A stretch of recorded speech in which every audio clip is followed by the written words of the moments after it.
Measure the dry ingredients using measuring cup and level it using the spatula. Then strain using a strainer. Then set aside the first 3 cups strained bread flour. Then add the 2 cups later. Add 3 teaspoons or 1 tablespoon of active dry yeast to 3/4 cups of lukewarm water or warm evaporated milk.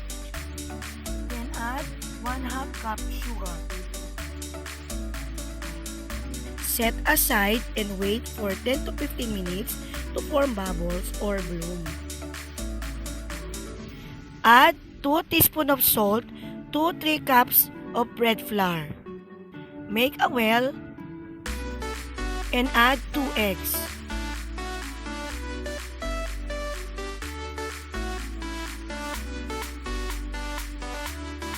Mix well with the dry ingredients.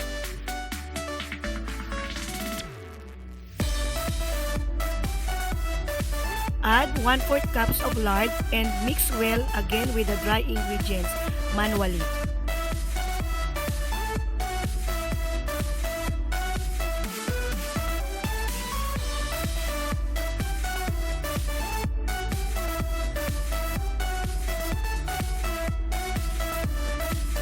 Add the bloom milk with the first 3 cups of flour, then add the remaining 2 cups of flour alternately with the liquid ingredients to blend well all the ingredients.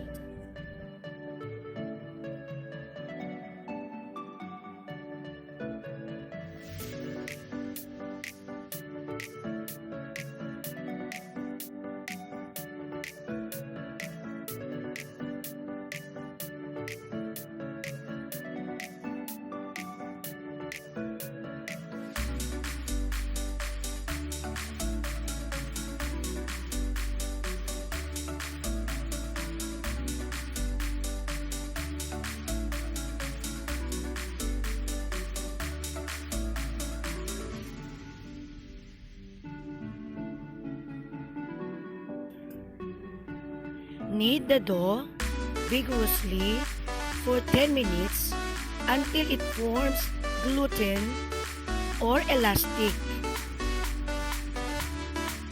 Fold the dough side by side, then push outward.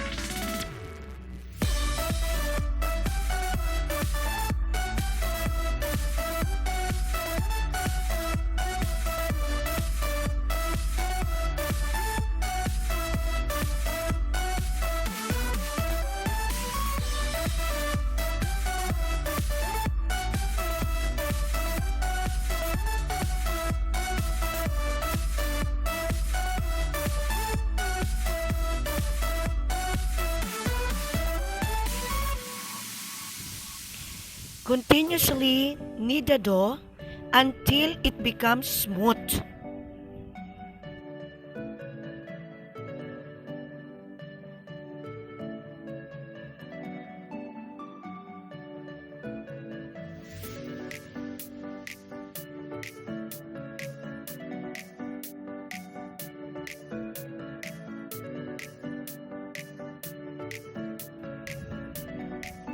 Put some oil on a mixing bowl, then place the dough that is formed into a ball.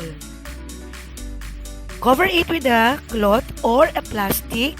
Set aside for 1.5 hours for first proofing.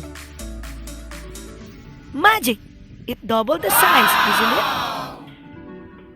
To remove the gas in the dough, punch it several times.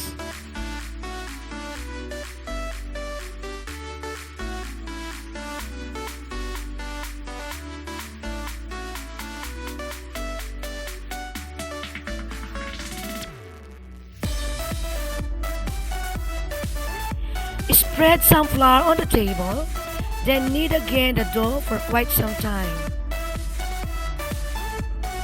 To check if the elasticity of the dough is good, stretch it. If the dough did not split, it means it is of good elasticity. This is now the finished dough.